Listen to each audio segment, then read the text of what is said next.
Southend half completed. Started really well, felt really strong, bang on pace. Just rode the pain cave from there. Good day out, good event.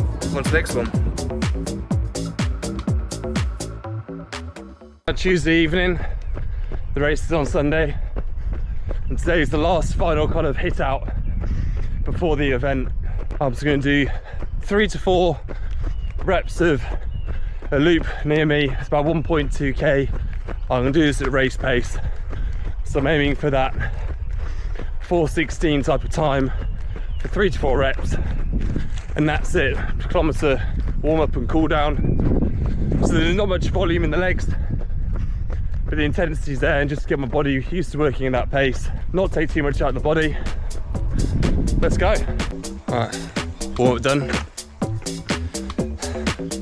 Rep 1, here we go.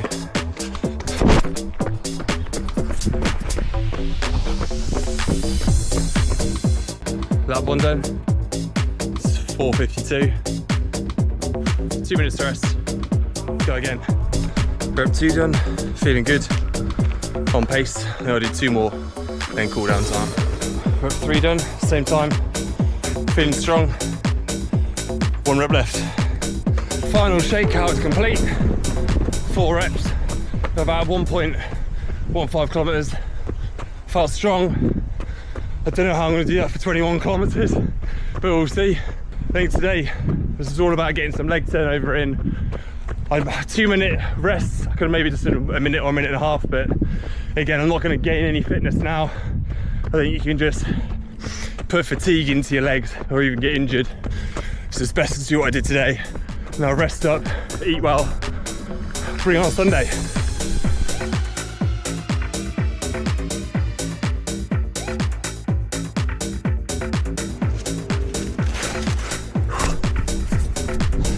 Done.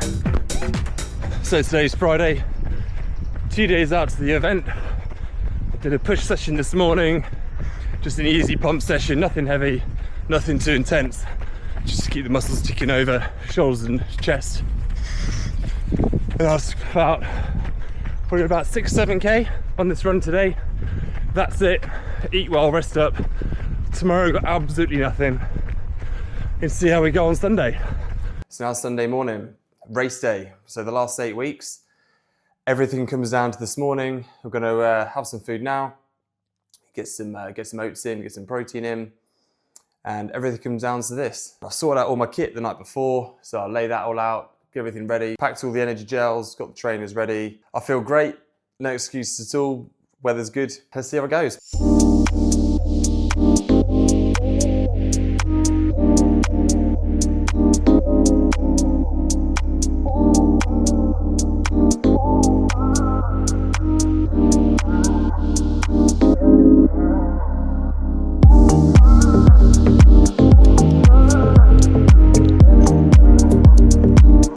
Go, bag's all packed. It's about a 35-minute drive to the event, and sun's out, pretty hot day. Let's see how it goes. Okay, race day. I'm gonna walk you through this honestly, kilometre by kilometre, where I can. I'll use Garmin or Strava to help cover my splits, kilometre by kilometre, so you guys can see where I was going fast, where I was going slow, and just how I was doing throughout the race, and if I actually hit the goal time or not. Going to the event itself was fine. I was a complete social media noob. And by the time I got to the start line and registration, I realised I'd forgotten my Insta360 Go camera. So I wasn't going back for it.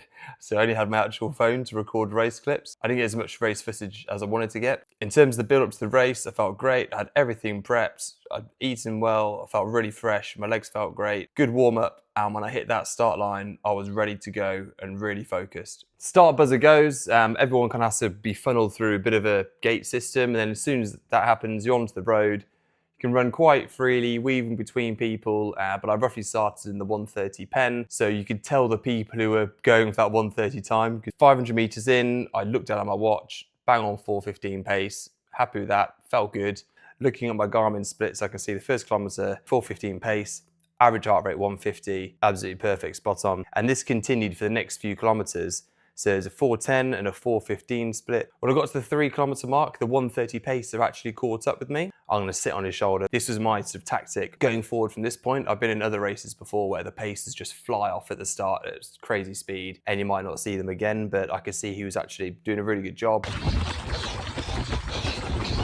4 kilometers was 4:19, and I can see by the times they're very, very consistent. 4:15, so I went through 5 kilometers at 21 minutes 15 seconds, pretty much bang on pace. And then 6 kilometers was 4:14, 4:12, 4:11, 4:14, 4:11 for the 10th kilometer. So my cumulative time for 10 kilometers was 42:20. Puts me bang on just underneath an hour and a half. And I felt great at this point. I got my phone out, took the quick video saying we're at 10K. Going through 10K on pace with the 130 pacer. Yeah. The pacer, there's some other guys around me, and we all knew we were going for that 130 time. The vibe was good, everyone was positive, feeling fresh. I felt great, and I was thinking to myself, I might give this another 5 kilometers and I might push on here, see if I can get a better time.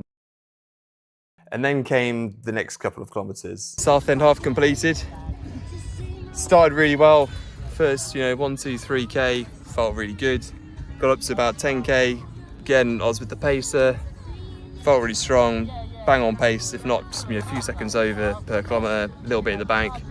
Got to about 13 kilometres, felt good, and then that was it. Just rode the pain cave from there. Aerobically, absolutely great. My lungs were fine, breathing was fine, my heart rate, high 160s the whole time, so the heart rate was all right. Just my legs, quads, that was it. Just died a slow death, didn't have the legs in me. But no, great race. It's flat, conditions were good. Just the legs couldn't quite hold out. But now, just rest up, enjoy the Domino's takeaway pizza tonight. We'll see how it goes. But good view. Let's see. Someone's actually going for a swim there. Don't know if you can see him. Yeah, good day out. At this point in the race, I could feel my quads burning up, getting huge fatigue, and I'd never had that before in any of my training, especially this early on, only 11 kilometers. And the lap times showed this, that I gradually just got slower and slower. And after the few kilometers of this slower pace, you can see I was going above the 430s, so 430, 436, 434. And I think by this point, I knew sub 130 wasn't going to happen. And I crossed the finish line at a time of 132. I guess the instant reaction was relief that it was done. I was glad that I'd done the event, and I'm glad that I tried hard, gave my all, enjoyed the training, knew I'd got fitter because of it. But ultimately I was very annoyed that I came 2 minutes short of the time I was trying to get for a feeling that I hadn't had before. So on reflection, maybe I just didn't have it in me aerobically, but I don't feel like this at all. After Googling why I would have got this quad fatigue, I found one small culprit. Not that this is to blame. Perhaps I didn't ever have it in my legs and I wasn't going to make it the 2 minutes. But these guys. So these are the Adidas Prime X3 Strung with the illegal 50 mil stack height. I've only worn them once for a 5K pacer park run I did in the park once, and they felt brilliant, excellent to run on. I wasn't putting any energy into my stride, and I was absolutely flying. This is why I chose them for the half marathon, and I didn't want to wear them too much in my training beforehand to break in the plate, compress any of the foam. I wanted to keep them as fresh as possible. But I think because I didn't train in them, my quads aren't conditioned to the eccentric load of how they act. It really, really fatigued my legs. And I think this is 2 days after the race now, and my quads are killing me. So I think this definitely played a part in me not getting 130. I'm not saying it's the everything around it. Maybe I just wasn't fit enough. Maybe this is why the first half of the race I found an absolute breeze, because these shoes are excellent. I think this just really put into effect my downfall of the sub 130. I'm not going to blame me getting sub 130 being 2 minutes off because I was wearing an illegal super shoe. I think that'd be a bit ridiculous. Maybe if I wasn't wearing them and I wore something else, I'd get a 135. But I really didn't feel like that. I definitely had it in me. Aerobically, I felt great. I felt really fresh. And I think just wearing those shoes just upset my biomechanics of how I was running. If you're following my half marathon plan from last week's video, what do you think of it? Are you actually going to take it on for 8 weeks? It definitely worked for me in terms of my actual fitness aerobically. This was the first event out of 6 I'm doing over the next 6 months, half marathon first. And in a few days time, I've got the 24-hour relay race, which should be great fun. A lot more mileage, slightly slower pace. Be sure to keep training, subscribe and like below. And the next video will be the 24-hour race in full.